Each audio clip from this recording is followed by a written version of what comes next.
Bronco. Maybe a Coyote swap. I don't know. Check it out next.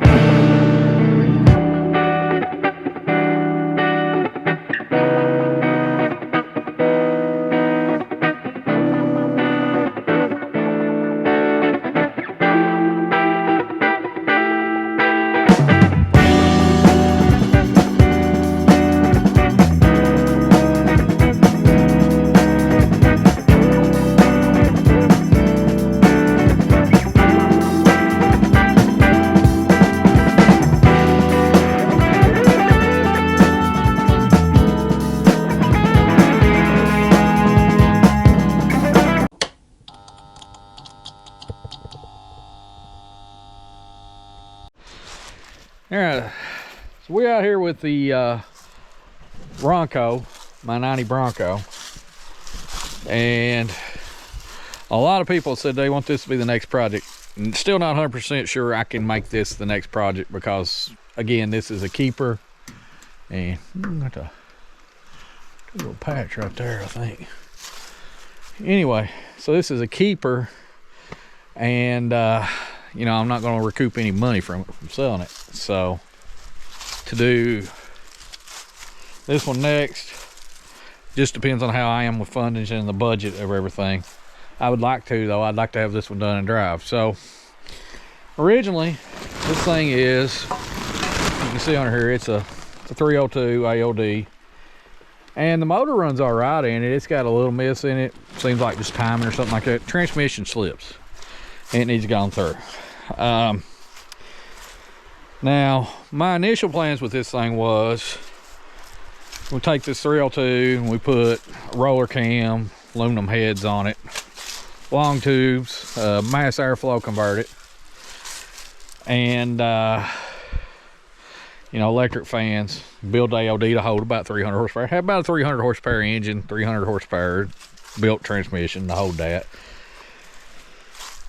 And looking at that money wise, you know, we're looking at, like, for example, aluminum heads for this, probably $1,000 if I find them used. Roller cam, a couple $100 there, and then, you know, I've got to do the dog bone conversion in there to do that. So there's about 300, maybe 4 with the lifters and everything. Long tubes are going to cost me $200. We buy some cheap ones, but we still got to build the transmission. It'll cost $300 or $400 if I do it all myself, maybe even $5, you know, buy all the clutches and stuff. Electric fan, that's a wash. We'll be doing that either way. An aluminum radiator. Mass airflow, if I did all the wiring myself and built all my own harnesses, I still got to buy an ECM. I still got to buy the mass airflow sensor. So there's that. That's a couple $100 there. So been looking online at the Coyote engines, just seen a few of them on there, just glancing around as I search marketplace like I do, and found a few for around $2,000 that really don't need anything. Maybe a tensioner put in the chains or something like that. I mean, little things done to them, some of them not nothing. I'm looking at about $2,500 to $3,000 getting this thing up where you run and drive as it is with this motor the way I want it. And that's a lot of money.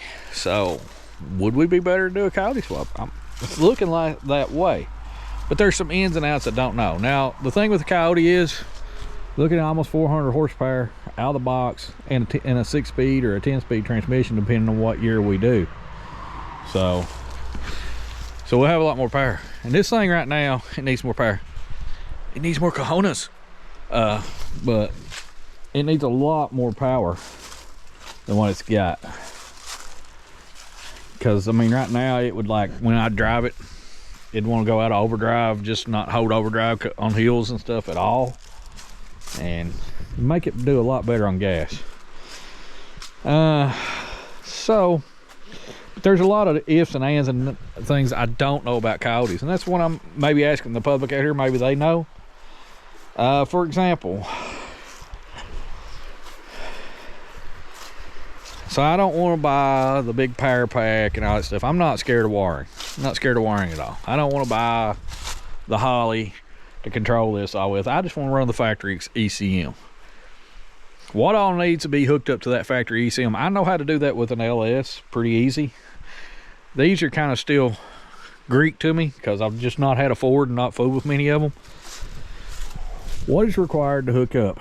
Now, the caveat things I do want, I don't want to have to put a Mustang or a full-size Ford truck dash in here. I don't want to do that. I don't want these gauges.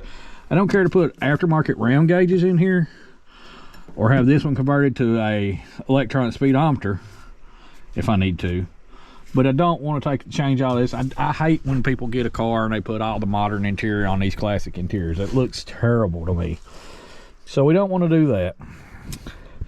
The other thing is, another question we've got right here. This one has the electronic shift.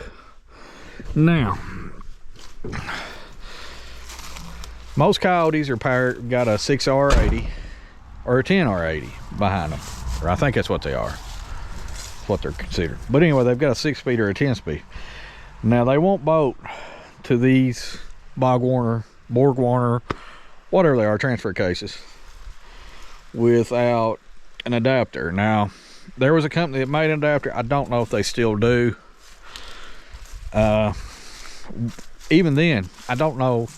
Does anybody out here know? Can I control this? Keep this electronic shift transfer case? Because I would rather do that. Or do I need to go ahead and convert this to a manual? Converting this to a manual is not the end of the world. I would go ahead and do that. Manual shift transfer case. If I could do that. I know I can get one from probably about an 07 full-size truck that's still had it and use it in here, and it will bolt to the 6R80. But if I could, I would like to keep that transfer case and have the electronic shift, or at least have electronic shift, because I really don't want to cut my floor and do all that to the dash. I know it's not that much work and it would look just as good, and I can get the little pocket that goes in there. But if I can keep that, I would be a lot happier. Keep some kind of electronic transfer case. So there's that. The other thing is, do I have to have their gauges, or can I run some kind of just electronic gauges and be done with it? Can I tap those on a Coyote? Do they have to have any kind of sensors from the gauges? Other than that, I really don't see a lot of big problems with doing this. I just don't know the ins and outs of like the wiring on a Coyote, and what I found online is not very good information. So some of you guys that's done it, maybe chime in. But yeah, that's my real caveat on keeping this thing. I just want to keep it looking original. I'd love to have the Coyote. Now, I know a lot of y'all are going to say, why are you not doing the power packs? Because the Holly controllers and stuff are like $4,000. I'm not putting $7 grand in this. I mean, that's a lot of money. That's a lot to sink into it just for a computer control.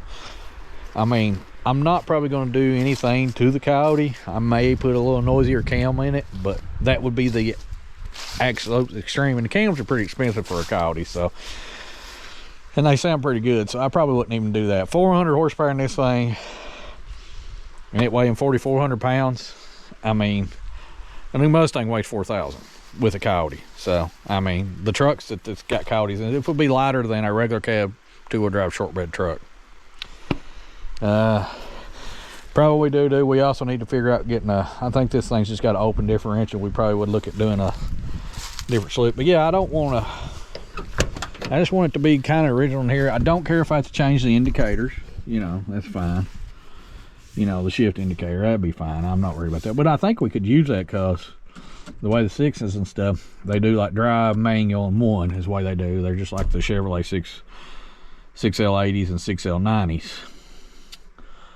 The other option, you know, I could do a Dodge transmission, kind of money. I can keep the 4R, I can put a 4R7W in this, but then I don't get the overdrive gears that's got. So it'd be just like having the ALD, just electronic controlled, which is not the end of the world to me, but I'm not sure I want to go ahead and do that. If I could do the 6R80, the 6-speed in this thing would really, really help.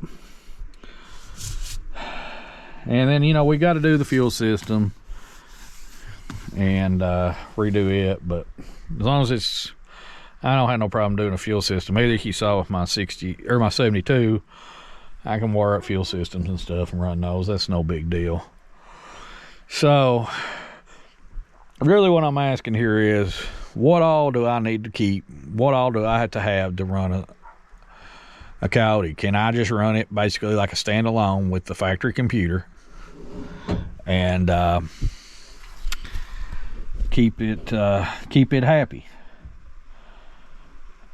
Can I just run these gauges? Can I run all this stuff? Because all this stuff will be native to the truck. I don't want to have to put like BCMs and swap interiors and all that stuff. So that's what I want to do. Y'all hit me up in the comments, tell me what you know about these guys. I probably need a new one of them. That one's got some places in it. Anyway, we might find us a new one of them while we're at it. Anyway, y'all hit me up, tell me what you think. And the reason I'm doing this video is, instead of the Mazda right now, is we had a sad event happen again. Had another death in the family. My grandmother, which we call Mammy, passed away on us. And it's kind of hit us hard, and it's kind of, I've not had a lot of time to do things, you know, with everything going on with that. So we've got to lay Mammy to rest this week, and I've got the Mazda almost done. All the wires are plugged up. I'm just ready to put the exhaust on and put the fluids in it, but I'm just not going to have time to do it with everything that's going on with the family here and stuff. And so I decided to come here and do this talking on the Bronco now. I said I don't know for sure if this will be the next project. Well, obviously the next project, we've got to fix Lee's little cruise. We got to put a water pump and oil cooler on it, get it done, because that's his car and I promised him we'd do it. So, and then we got to figure out what the project is. And now these are kind of tied it and El Camino. Everybody's like, some people are saying do this, some people do the El Camino. El Camino is the money maker. We are going to make money from the El Camino. We want this thing's staying with us, unless we find a dent side, obviously. But this thing's staying with us. So depending on how the budget allows, if people want this one more and I can afford it, I might start jumping on this one. We might just do back and forth on both projects.